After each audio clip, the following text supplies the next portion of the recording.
What is going on, everyone? Today I'm going to share one of the presentations I gave during my on-site interviews for PGY-1.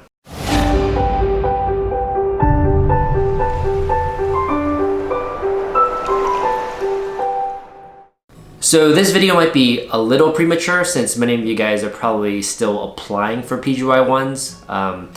However, just something to think about as you move on to the next step.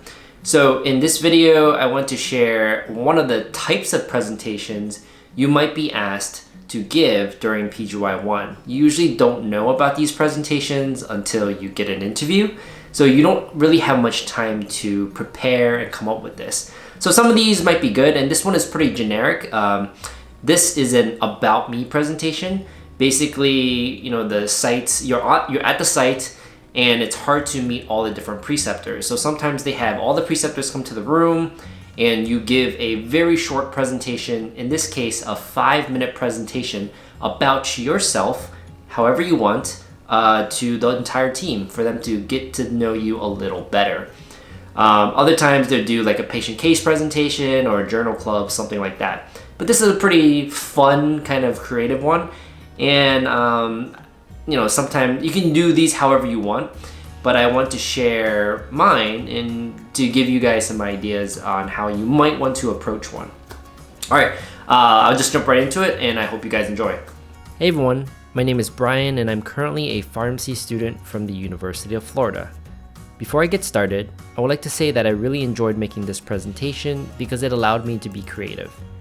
And so I hope you all enjoy this as much as I did making it.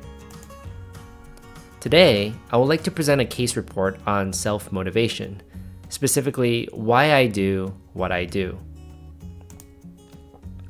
The objectives for today will be to evaluate a patient case utilizing a SOAP note. Our patient BF presents to Tampa General Hospital with a chief complaint of excitement. He has symptoms of bilateral ambition and motivation that radiates to curiosity. The symptoms began in 2011 when he first shadowed an infectious disease pharmacist at the Gainesville VA. Significant past medical history include computer science engineering for 18 years. He has 2 cousins who are pharmacists, and he likes to dance, write, and design. Upon admission, his labs indicate a PharmD candidate status, community involvement, leadership, and extensive clinical rotations. Looking through the case, we come across 3 major issues. Why pharmacy? Why residency? And why is dance, writing, and design included? So let's start the assessment with why pharmacy. I grew up around a computer, starting with MS-DOS, and back then, Windows 95 was the most amazing thing ever. I also loved science and technology.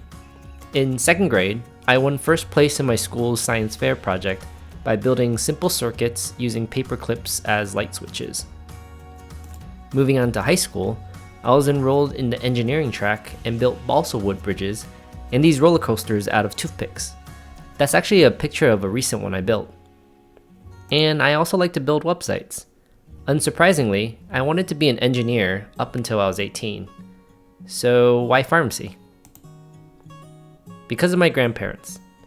Engineering wasn't so appealing anymore because I felt helpless when I couldn't take care of my grandma when she went through chemotherapy, or my grandfather when he unexpectedly passed away due to a medication error.